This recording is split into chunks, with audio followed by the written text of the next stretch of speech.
I am here with Catilin Keller, and she is the owner of Unconstipated Kids. Catilin, thanks so much for joining us. Hi, I'm very excited to be here. I'm excited to talk to you, Lauren. I'm excited to share about what I do because I find that so many families with kids that could benefit from some help don't know that these services exist. My name is Dr. Catilin Keller. I have been working as a physical therapist and I've specialized in pediatrics since 2013. And then I've specialized in pelvic floor therapy since late 2014. Unconstipated Kids really just has a mission to serve families that need help with any kind of toileting, bowel and bladder symptom, challenge, hurdle that they're facing. When families go through this cycle of providers recommending different oral supplementations to help their stool and Miralax and things like that, and let's try these potty sitting times at these times throughout the day, that's not necessarily going to address the problem that is creating the symptoms. And so from my point of view, if we can walk the family through identifying what those problems are, why that's happening, and then how to fix that, then it makes it seem achievable, which is important, right? As a family, like you need to be able to implement these things too, because let's say you have multiple kids and you're working, sometimes you can't implement things that providers recommend. And so if you can make things feel like you can do this, even though a parent isn't a specialist in the area, they're taking a piece of my brain and implementing it in their life. And I love that. I love taking a family through that whole process. I love it too. Do you ever find that once families find you, they have a common experience of like, oh, well, I brought this up as a concern and I brought this up as a concern. Everyone told me it would just kind of go away on its own, but like it hasn't. And I haven't given up. I'm, Googling all of the things and I come across Unconstipated Kids blog post or whatever. And I'm just curious, like, why has everyone been telling me this will just go away? Like, I feel like there's something I could do to make this experience better for my child. Am I crazy? Or is there really stuff that I can do? So a lot of providers will not take any steps to address or treat nighttime bedwetting until the age of 7, because there is some literature that shows that it can be, I'm going to use air quotes here, normal until the age of 7. My clinical opinion and what I've seen in the families that I've worked with in the past X amount of years is that there is a trend with nighttime bedwetting. And there's two main themes. The first is oftentimes daytime symptoms are present but being overlooked. And so the challenge with that is that nighttime toileting habits when we're unconscious and in sleep are not going to be at 100% and working effectively if our daytime toileting habits are wonky and our brain and our bladder and our rectum are all miscommunicating and there's not good synergy sequencing communication between all of those different things that need to be working while we're conscious during the day. So that's the first category of families that I tend to walk through. A family will come to me with nighttime bedwetting with their 8, 9, 10-year-old, maybe even younger. And I start asking the questions that first visit, and we realize there's a significant or not significant, maybe just one thing during the day to work on. But if your child is suddenly telling me something that you've never asked them before, because I'm going to ask all of the questions. So sometimes a parent might be surprised to hear the child's response of, oh, you're leaking pee on the way to the bathroom every time you go? I didn't know that. Well, that needs to be addressed before nighttime wetting can be addressed. And oftentimes with those kids, we help them through the daytime stuff and nighttime stuff improves on its own, which is contrary to what the literature talks about. The literature doesn't talk about addressing these things that I'm looking at. The other category and theme that I tend to see in nighttime wetting is that kids are very uncoordinated. Maybe a 7-year-old that cannot skip or do jumping jacks. So you're seeing like multiple, like coordination in multiple areas versus just in the one isolated muscle region. Sometimes on the first visit, we're not even assessing pelvic floor just because there's so much globally to address. If I can't move my body in a particular way to do a skill like jumping jacks, why am I also expecting myself to be able to successfully coordinate a group of muscles in my body, the pelvic floor, to be able to toilet appropriately? So if we work on one, it's going to work on coordination skills in general, which will likely improve coordination skills in another muscle group. So fascinating. So, for all the mamas out there that minds were just blown, I'm 100% with you, because even in the world of physical therapy, there's so much to learn, you guys. And that's one of the reasons why I absolutely adore having other experts in the world of physical therapy, because I mean, I'm trying to learn all of the things, but there's just not enough hours in the day. Like, I'm not Beyonce or Taylor Swift. I'm just, Dr. Lauren Baker over here, just leading a normal life. So that was amazing and definitely so fascinating. But I think, even to circle around, you bring up such a good point, is sometimes it's not even the like huge mind blown moments. Sometimes it's just knowing what questions to ask that point to specific concerns, issues, like paths that you can go down. And so when a parent's sitting in there and then they're like, oh my gosh, like I didn't know, don't be hard on yourself, because you didn't get a doctorate degree in physical therapy and then also additional training in pelvic floor PT to even know that that was a relevant question to ask. But that's also another reason why having a pediatric pelvic floor expert or PT on your child's team, if you even suspect there being a bathrooming concern, can be so helpful. Yeah, absolutely. I love the idea of not being hard on yourself, because if you're a parent of a child who is experiencing challenges, and it's so easy within our society to take that blame onto yourself, but there is only so much bandwidth that we all have in life, right? Like, you can't learn every facet of physical therapy. Not every parent can do every facet of parenting that they want to implement, because we only have so much bandwidth and time and hours in a day and functioning skills. So yeah, Brain power. seeking out help does not mean that you have failed as a parent for your child. No, and honestly, I'm like all about the expert besties. Like, let's connect parents with these people who can help fill in the gaps for them, and also providers that really see parents as equals. I think there's so much we can empower and teach parents to do, even though they're not experts in that field, but to be that continuation and that carryover, because they are with their kids so much. And so curious parents are my favorite parents, right? Because they're like, okay, I know I'm not going to be you, and my intent is not to be you, but my intent is to learn the very specific things that will benefit my kiddo and just be good at those things. One of the things that I love to emphasize is that there's always a way to chat with me. And so one thing that you can do is you can reach out through multiple different ways to figure out if your child, first of all, could benefit from some support. Check out different pieces of information that I have on my website. But one of the best things that you can do is the free mini course that I offer. And on that homepage, there's a button for the free mini course.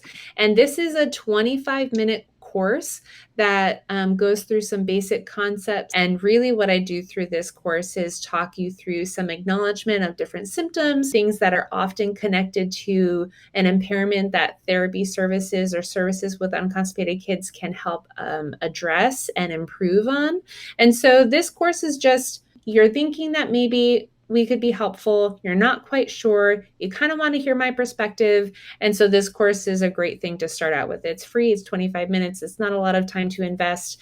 And I think you'll kind of leave knowing pretty solid information of if you want to pursue something more or if you think that your child is okay.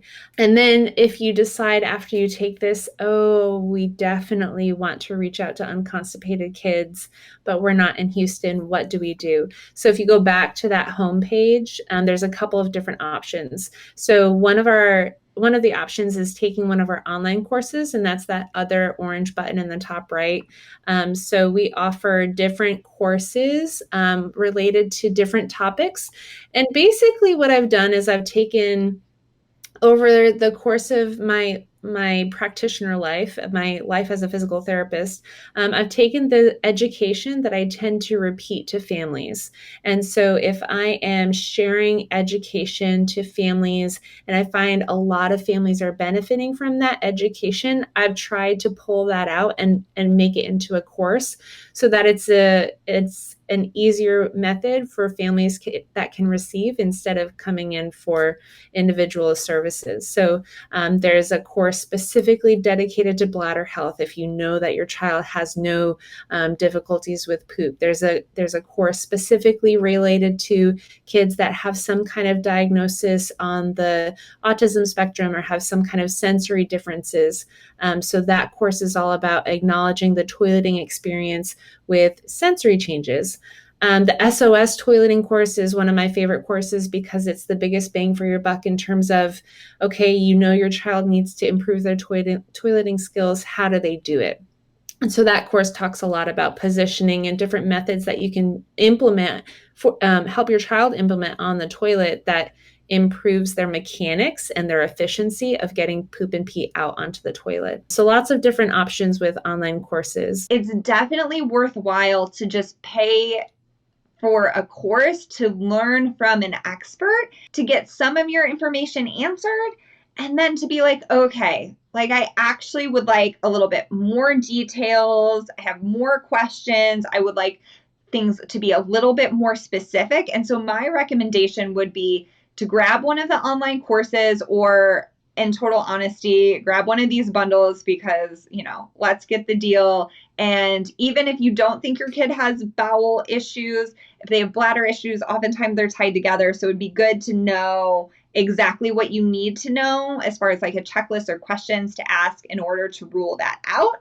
So grabbing both of them. And then once you're through all those courses, like have your list of questions down. And that's the point where I would head over to the virtual family consultation. The other thing is too, honestly, I mean, Caitlin probably doesn't care when she answers your questions, but what if you're spending money to ask Caitlin a question that she's already answered in one of her courses, right? You want to be able to ask her the in-depth questions that maybe aren't covered in the course yet, or a little bit kind of higher level questions.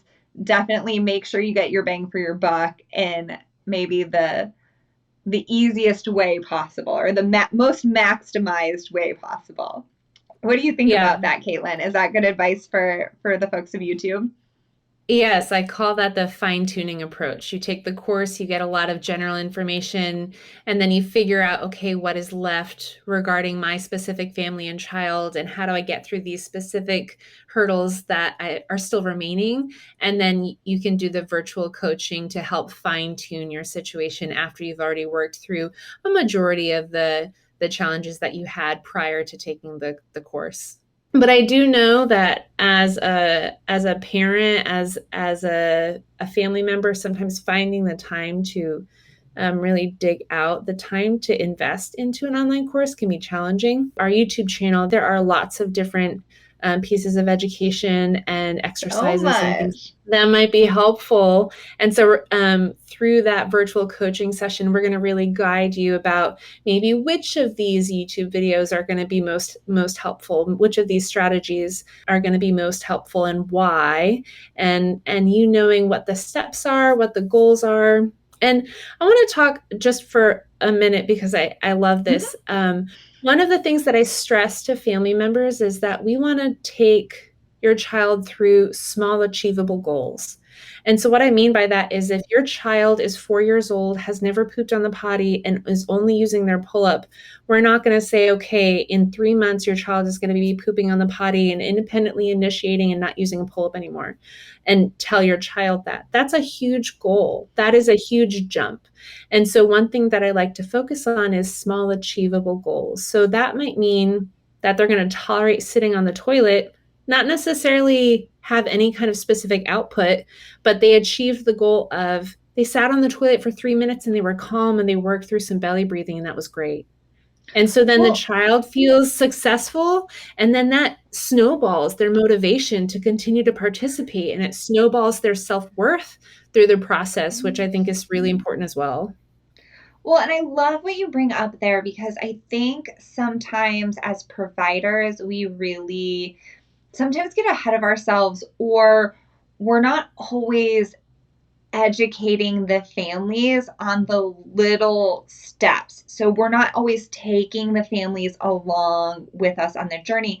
But we have to remember as providers is that our eyeballs are completely different than a parent's eyeballs. So what we're seeing, those little baby progress, parents are not, they're not necessarily seeing that. They don't even know that that we're making moves towards the goal. What all they see is we're not at that like absolute end, milestone. We're not at, the a marathon, which is like 26.2 miles or whatever. We're at mile 7, but we're not at mile 0.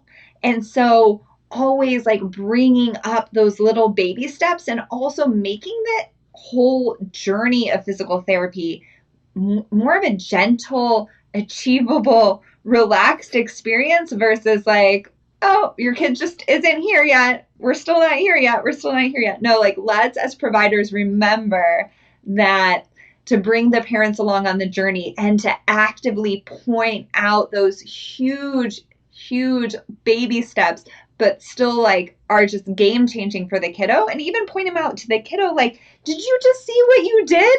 Like, that's amazing. Last week we weren't there. And celebrating those steps along the way.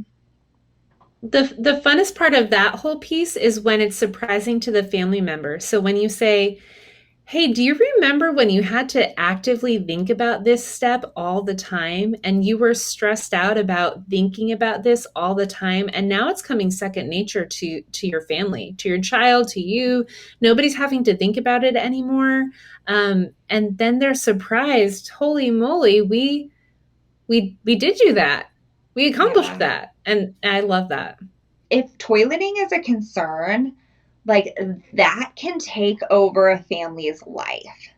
It's like all you're thinking about, are we going to have to schedule this thing? Are we going to have a fight to even go? Is like, can we not go to certain locations because kiddo won't use the potty in front of certain people? He won't go with certain people. Like, I had a family once who said, like, we can't even like have the kiddo sleep over at grandma and grandpa's house because they literally just refuse to go to the bathroom. Like, I don't know what to do with that. Like, I can't make them relax their pelvic floor enough to be able to go. And sometimes pelvic floor is like one of the things that kiddos feel like they can control in their world. And whether that's advantageous for their long-term health is debatable, but it sometimes they just cling on to what they have access to. I think it's great when a family can make those achievements in the areas that they prioritize. And even if their child isn't to 100% yet, if their child is successfully having a sleepover with a friend, with, yeah, we're still working through therapy, we're still working on some things, but if they can successfully have a sleepover and they've never done that before, that is huge. If their child can successfully be enrolled in swim classes because that's never been an option before, and even if we're still working through things, but they're participating in the facets of life that they want to participate in, then that's huge. So you bring up swim lessons, and obviously I'm not a pediatric pelvic floor therapist, but that is so both like eye-opening and kind of scary because swimming is a life-saving skill to have. And so if you have something that's preventing you from learning that skill, like from like a holistic like population standpoint, like that's heartbreaking to me. Do you see that? Yeah, so swim lessons for sure. Just because there are restrictions on any private entity, right? So if we Right. have a dance studio, a swim school, daycares, sometimes even schools, there are limited ways that a child can access those things if there are policies in place that just simply say not completely potty trained or not requiring a diaper. And the challenging part from the family is that if they don't know that services like this exist, if they're not plugged into their pediatrician for some additional help, then they just kind of hit a roadblock and that's the end of that road. So I unfortunately have seen plenty of families that have not been able to enroll their child in specific things that they would like to participate in, including daycare, which is, Wow. if a parent needs to go back to work, then that's a required thing. But I have seen families delay going back to work because of daycare challenges. 504 and IEP plans can be written, but you need a provider to do that. So if you're not plugged in with a provider to do that, whether it's a pediatric pelvic floor therapist or it's your pediatrician or a gastroenterologist or a urologist, if you're not plugged into those services, then you don't know that that provider could help write exception letters and help to facilitate a plan with the company to get your child into that service, that participation area of life that you want them to be in, if you don't have that connection. Right. And that's it's crazy. It's crazy to me too how much we still, not that we don't know, but that isn't mainstream. Like there's no advertisements on television telling parents like, "Hey, by the way, we're here to help serve you. We're here to help your kids have safe and effective and gentle, easy bathroom experiences." And I think that's definitely something as physical therapists, like obviously me and you are trying to change, but that we could do as a whole as better. I know we've also talked about just there being a little bit of a gap in the education or the awareness of pediatricians being able to bridge that gap, or even knowing if there are pediatric pelvic floor therapists in their area, or when to refer a family to. And sometimes it really just kind of either falls in the gap and no one knows that the services exist, or it falls on the family to literally be googling forever until they finally find something. Right. Right. And so, yeah, I was just telling my student today, she asked if I would ever become, my own director and not treat families anymore. And I told her that one of the benefits of that would be that I could spend more time really broadcasting the idea that this type of service is available. I love seeing families and helping families through the challenges that we find, but I also love the idea of increasing the awareness that this is something that exists and that families and pediatricians and providers that are working with kids with toileting challenges, that this is an option, and increasing that awareness. I know that there is tons of people looking for this information, and we can only do so much at a time. But don't worry, Yeah. YouTube community, we are here for you. And we will continue to share more knowledge in this space for sure. We've gone over the virtual consultations. We've gone over your online courses, which, by the way, guys, these prices are crazy cheap. If you have a deductible, any type of physical therapy is going to be out of pocket anywhere from $150 to $350 for an hour. And so you have access to a physical therapist's brain here. You have, again, that SOS toileting experience. You have the free course if you just are like, I just don't know. and I'm not ready to spend the money yet. Okay, start here for sure. Get some information. All of those are really good things to share with families because a lot of times, due to limitations in the medical model, we've been forced to cram a lot into a very short period of time. And that's not what we're doing here. We are here to serve families in a gentle, calm, really heartfelt way to get you across that bridge to really have a good, gentle bathroom experience or gross motor experience or both. There are therapists out there that are able to provide that experience for you. Yes, absolutely. Awesome. I love that we're both that type of therapist. Awesome. Well, Caitlin, is there anything else you want the world of YouTube to know about your company, Unconstipated Kids, where you're located in Houston, Texas, or the online pelvic floor physical therapy courses that you provide, the virtual consults? I mean, girl, you're doing it all. YouTube channel. She is on Instagram. I will link everything that Caitlin is doing in the description. Thanks so much for having me. I appreciate being able to talk about this. And I hope that, one of my love in life is talking about this and sharing this with other families so that they know that this is an option for them. So I appreciate the opportunity to be able to spread the word. Absolutely. We are here to educate parents. Thanks, Lauren. You're welcome.